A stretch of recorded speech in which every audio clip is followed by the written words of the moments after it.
Okay, welcome back to part 5 of mixed cases in endocrine and antimicrobial drugs. Oh boy. So again, I want to say these are the pharmacology flashcards downloaded onto my Kindle from Amazon.com, and I'm just showing them on my blog. So I need to give credit where credit is due. So let's move down to where we left off last time. I'm talking about these cases. We're now into the antibacterials. And we talked about ampicillin, we talked about methicillin, piperacillin, and aztreonam was the last one we did. So we're going to talk about imipenem. So here's the case. Just adjust this a bit. A 72-year-old male presents to the ER complaining of right upper quadrant abdominal pain. On examination, he has significant right upper quadrant tenderness, as well as a fever of 102 and a blood pressure of 88/50. Blood cultures reveal Klebsiella. You decide to start the patient on a combination of 2 medications, one drug to treat the infection and the second drug to treat the first medication, potent in the renal tubules. So this is imipenem. This binds PBPs, thereby blocking peptidoglycan cross-linking.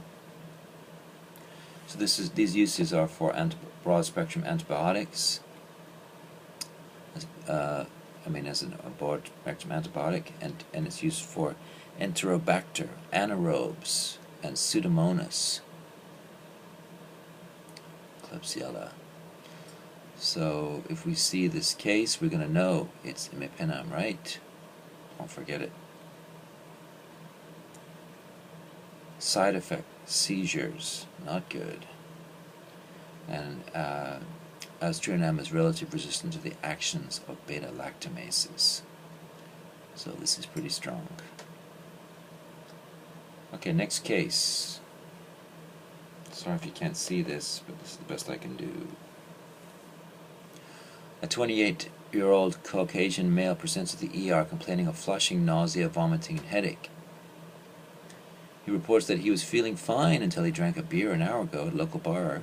He also tells you that he has been taking an antibiotic for the last 5 days for the treatment of simple cellulitis of the leg.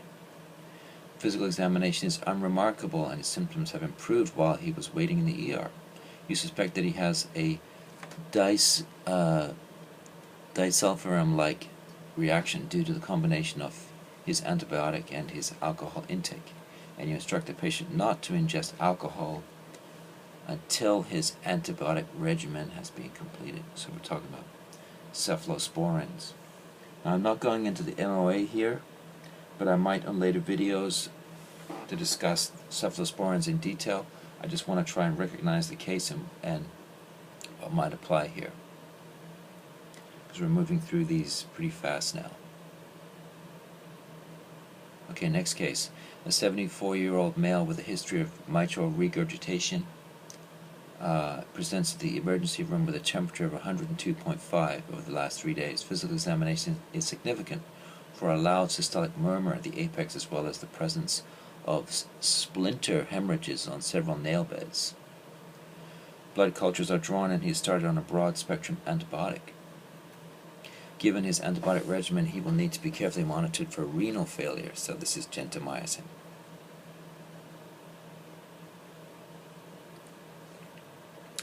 Gentamicin, can you remember this? It's not an easy case to remember. Next one, clindamycin. A 24-year-old graduate student presents to the clinic complaining of severe toothache in her left upper palate. She reports feeling slightly feverish and has noticed increased swelling where her wisdom teeth is erupting. Plain films show that there is no wisdom tooth impaction, that the soft tissue swelling is consistent with dental abscess. You prescribe her an antibiotic that will be effective against the mouth flora, anaerobes, and gram-positive organisms to treat her infection. This is clindamycin. The dentist, clindamycin. Okay, a longer case here for chloramphenicol. A 19-year-old college freshman is brought to the ER by his roommate because the patient is severely lethargic and fading in and out of consciousness. The roommate reports that the patient had complained of headache, vomiting, sensitivity to light, and joint pains the day before. On physical examination, the patient has a temperature of 104, is photophobic, has neck stiffness and profuse petechiae on his lower extremities that do not blanch to your touch. You notice that he has a medical alert bracelet which states that he has severe allergic reactions to several antibiotics, including penicillin, cephalosporins, and vancomycin. You decide to treat the patient for presumed meningitis. However, because of the seriousness of the infection and his drug allergies, you are forced to choose a drug that is rarely used now due to the risk of bone marrow toxicity. Even though I read all that, we have to remember that it's chloramphenicol. So you might have to use it. In this case, if they're allergic to everything else, chloramphenicol is your answer. Okay, let's talk about erythromycin. A 24-year-old male presents to your clinic complaining of a 4-day history of a dry cough and a low-grade fever. On physical examination, his temperature is 99.9, and you note that there are decreased breath sounds and rales throughout his lung fields. You tend to send the patient for a chest x-ray, the results which suggest the presence of atypical pneumonia. You decide to start the patient on a medication that covers the most common infectious agents responsible for such community-acquired atypical pneumonias, atypical walking pneumonia, erythromycin.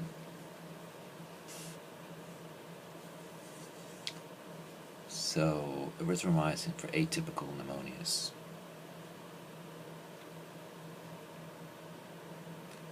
Next one, tetracycline. A 32-year-old female presents to your office complaining of a rash. She reports that she was out gardening the day before and woke up this morning with lesions on her back and her neck and forearms. On physical examination, the patient has a maculopapular lesions on the sun-exposed areas of her body. Her past medical history is significant for Lyme disease, diagnosed 1 week ago, for which she is currently being treated with antibiotics. You inform the patient that the rash is most likely due to a medication side effect and that she should avoid the sun after her treatment has been completed. Tetracycline. Avoid the sun. Tetracycline. I know there's a lot more to it, but I'm running out of time here. I got to move through these quickly. Okay, not too many left. Let's do one more case. A 42-year-old HIV positive male presents to the ER with a fever and a cough. He says that he has been compliant with his medication regimen, but that 2 weeks ago he suffered a cough and now he finds himself feeling short of breath upon exertion.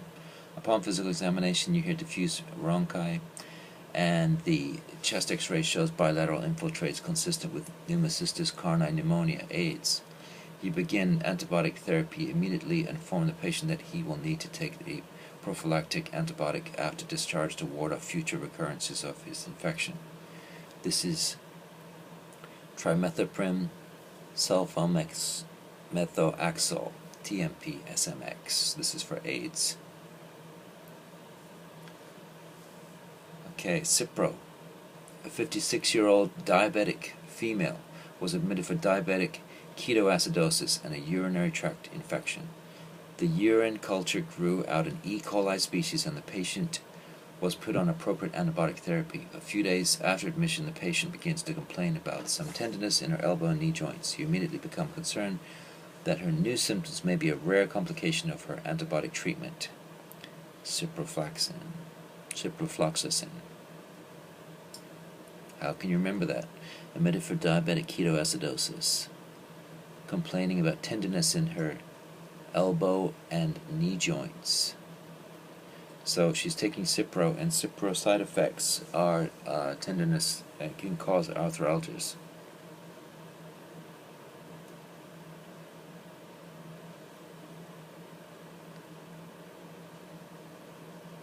Okay, vancomycin. You are called to evaluate a 32-year-old patient in the hospital who has been admitted for endocarditis.